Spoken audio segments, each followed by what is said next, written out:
কেউ কেউ মনে করেন যে আল মাহমুদ হচ্ছেন গলার কাঁটা এবং বলা হয় যে সেই গলার কাঁটা যা গিলতে পারা যায় না কিংবা ফেলাও যায় না। আল মাহমুদ সেই ব্যতিক্রমধর্মী কবি, যে কবি সোনালী কাবিনের ভিতর দিয়ে স্বাধীনতা উত্তর বাংলাদেশ নির্মাণের যে আকাঙ্ক্ষা, বাংলাদেশের ইতিহাস নির্মাণের যে আকাঙ্ক্ষা, সেই আকাঙ্ক্ষাকে উনি ধরতে চেয়েছিলেন সোনালী কাবিনে।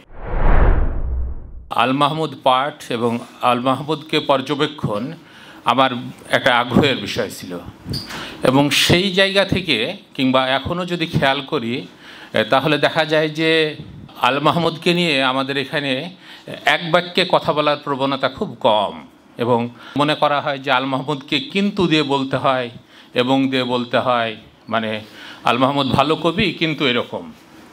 তো সেই জায়গাতে এই যে মানে জটিলতা বা অস্বস্তি, এই অস্বস্তি কতটা আমাদের কতটা আল মাহমুদের, সেইটা আসলে মনে হয় ভাবাটা খুবই জরুরি।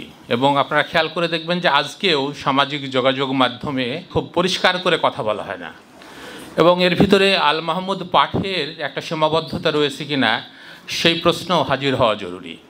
কেউ কেউ মনে করেন যে আল মাহমুদ হচ্ছেন গলার কাঁটা এবং বলা হয় যে সেই গলার কাঁটা যা গিলতে পারা যায় না কিংবা ফেলাও যায় না। আমার মনে আছে যে আমাদের এক শিক্ষক ময়ূক চৌধুরী, উনি কবি, উনি একবার আলাপ প্রসঙ্গে আমাকে বলেছিলেন যে আল মাহমুদের কবি প্রতিভা খুবই বিস্ময়কর এবং ময়ূক চৌধুরীর সুযোগ হয়েছিল আল মাহমুদ, শামসুর রহমান, সৈয়দ হক, মানে সেই সময়ের সব বড় বড় কবিদের সান্নিধ্যে যাওয়ার এবং ওনার সঙ্গে ব্যক্তিগত একটা সখ্য ছিল। তবে আল মাহমুদ সম্পর্কে উনি একটা কথা বলেছিলেন এইরকম যে কাজল, আল মাহমুদ হচ্ছেন কাঁটাওয়ালা মাছ, এইরকম বাক্যটা, এবং বলেছিলেন যে আল মাহমুদ কাঁটাওয়ালা মাছ। এই কথাটা বলার পর উনি থেমে গিয়েছিলেন। পরে আমার মনে হয়েছিল যে উনি এইভাবে কেন বললেন এবং আমি আমার নিজের আগ্রহ থেকে কাঁটাওয়ালা মাছটা বুঝতে চাইলাম যে আসলে কাঁটাওয়ালা মাছের ধর্মটা কি বা মাছে কাঁটা থাকলে কি হয়। এবং খুবই আগ্রহের সঙ্গে আমি দেখলাম যে আসলে কাঁটাওয়ালা মাছ হচ্ছে খুব সুস্বাদু মাছ এবং কাঁটাওয়ালা মাছ হচ্ছে খুব ভালো মাছ, দামি মাছ। এবং আপনারা নিশ্চয় জানেন যে কাঁটাওয়ালা মাছে পুষ্টিও বেশি থাকে, কিন্তু কাঁটাওয়ালা মাছ খেতে হয় একটু সতর্কতার সঙ্গে এবং কাঁটাওয়ালা মাছ খাওয়ার জন্য বিদ্যা আছে। মানে ছোটরা কিন্তু মাছ খেতে পারে না, কারণ যে কাঁটা থাকে। আমরা ছোটোবেলায় দেখতাম যে আমাদের মায়েরা কাঁটা বেছে দিত। তো যাদের কাছে কাঁটা বাছার বিদ্যা জানা নেই তাদের কাছে কাঁটাওয়ালা মাছ কিন্তু কখনো কখনো বিরক্তির হতে পারে, অস্বস্তির হতে পারে। এবং আমি ধরেন আরেকটু পড়তে গিয়ে দেখলাম যে কাঁটাওয়ালা মাছের কাঁটাটা বিশেষভাবে পুষ্টিকর। ফলে আল মাহমুদকে যখন কাঁটাওয়ালা মাছ বলা হচ্ছে তখন আল মাহমুদের যে অপরিহার্যতা, আল মাহমুদের যে প্রয়োজনীয়তা বাংলা সাহিত্যে, সেইটা কিন্তু খুব গভীরভাবে ফুটে ওঠে। এবং আপনারা খেয়াল করে দেখবেন যে আল মাহমুদের যে কবিতার বই, মানে সর্বাধিক আলোচিত কবিতার বই বলা হয় সোনালী কাবিনকে, এবং সোনালী কাবিনের যে কবিতা, সেই কবিতার ভিতরে ওনার যে ইতিহাস প্রিয়তা, ঐতিহ্য সংলগ্নতা, কিংবা ধরেন নারীর প্রতি যে মানে দুর্বার ভালোবাসা বলেন, আকাঙ্ক্ষা বলেন, যৌনতা বলেন, রতিক্রিয়া বলেন, এই যে নানা কিছু ফিরে ফিরে আসছে বা প্রবলভাবে ফুটে উঠছে, তার মূলে কিন্তু আসলে ওনার দেশপ্রেম। এবং আল মাহমুদ সেই ব্যতিক্রমধর্মী কবি, যে কবি সোনালী কাবিনের ভিতর দিয়ে স্বাধীনতা উত্তর বাংলাদেশ নির্মাণের যে আকাঙ্ক্ষা, বাংলাদেশের ইতিহাস নির্মাণের যে আকাঙ্ক্ষা, সেই আকাঙ্ক্ষাকে উনি ধরতে চেয়েছিলেন সোনালী কাবিনে।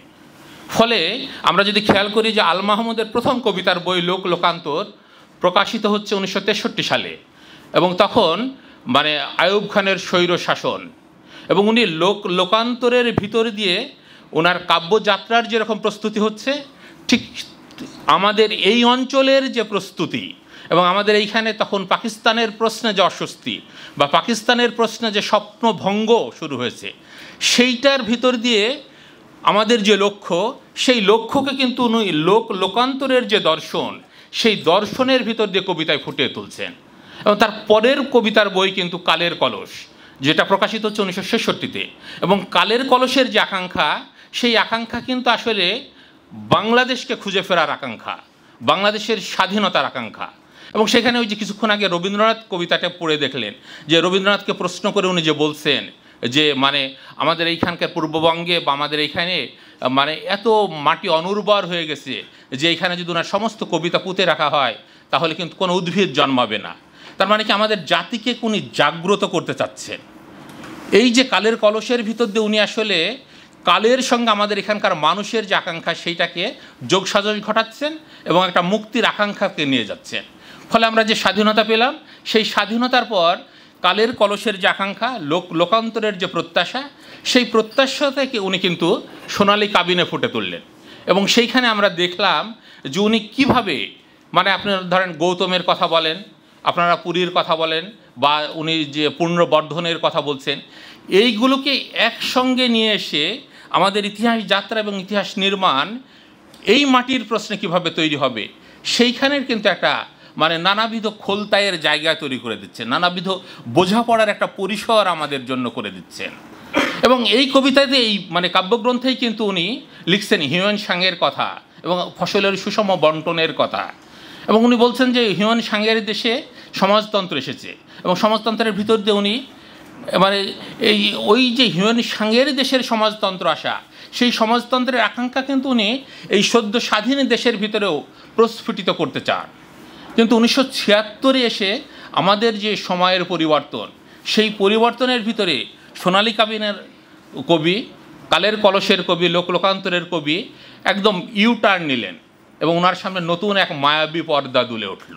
সেই মায়াবী পর্দার দুলে ওঠার ভিতর দিয়ে ধরেন কথার কথা প্রথম যে 3টা কাব্যগ্রন্থ, যে কাব্যগ্রন্থকে আমি মনে করি ওনার ট্রিলজি, সেই ট্রিলজিতে উনি যে ইহজাগতিকতার কথা বলছেন, মায়াবী পর্দার দুলে ওঠার ভিতর দিয়ে উনি আর এক পারলৌকিকতার কথা বলছেন। এবং তখন কিন্তু উনি আর হিউয়েন সাংয়ের ওই স্বপ্ন দেখার চেষ্টা করছেন না, ওই স্বপ্ন ভঙ্গ হয়েছে বা হিউয়েন সাংয়ের সঙ্গে তার দূরত্ব তৈরি হয়েছে।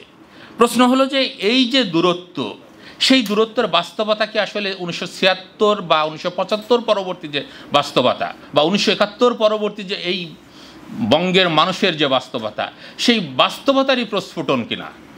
এইভাবে যদি আমরা দেখতে চাই আল মাহমুদকে, তাহলে দেখব যে সময়ের সঙ্গে যেতে গিয়ে উনি নানা ধরনের বা নানা বিষয়ের প্রতি নিজের যে পক্ষপাত, নিজের যে দুর্বলতা, সেটাকে ফুটিয়ে তুলেছেন।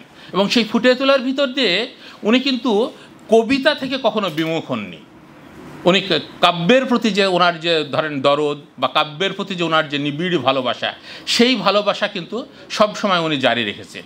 এবং এখানেই আল মাহমুদের অনন্যতা। এবং এই অনন্যতার ভিতর দিয়ে আমরা সেই সময়কে বুঝতে চাইব। এবং 76 পরবর্তীতে 1980-তে এসে উনি যখন অদৃষ্টবাদীদের রান্নাবান্না লিখছেন, তখন কিন্তু 1980-তে এসে আমাদের এখানে আর এক নতুন বাস্তবতা তৈরি হচ্ছে। জাতীয়তাবাদের প্রশ্নে তখন আমাদের একটা বিভাজিত সত্তা তৈরি হচ্ছে।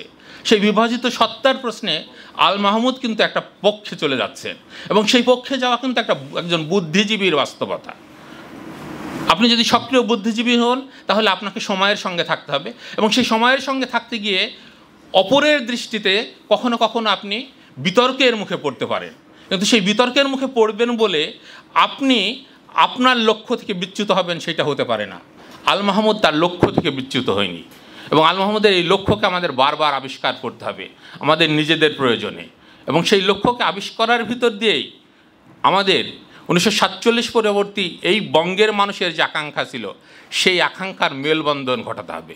ফলে আল মাহমুদ যদি কাঁটাওয়ালা মাছ হয়ে থাকে, তবে সেই কাঁটাওয়ালা মাছকে বেশি বেশি করে খেতে হবে এবং আমাদের আগামী প্রজন্মকে খাওয়াতে হবে, কারণ কাঁটাওয়ালা মাছে বেশি পুষ্টি। আপনাদের সকলের কল্যাণ হোক।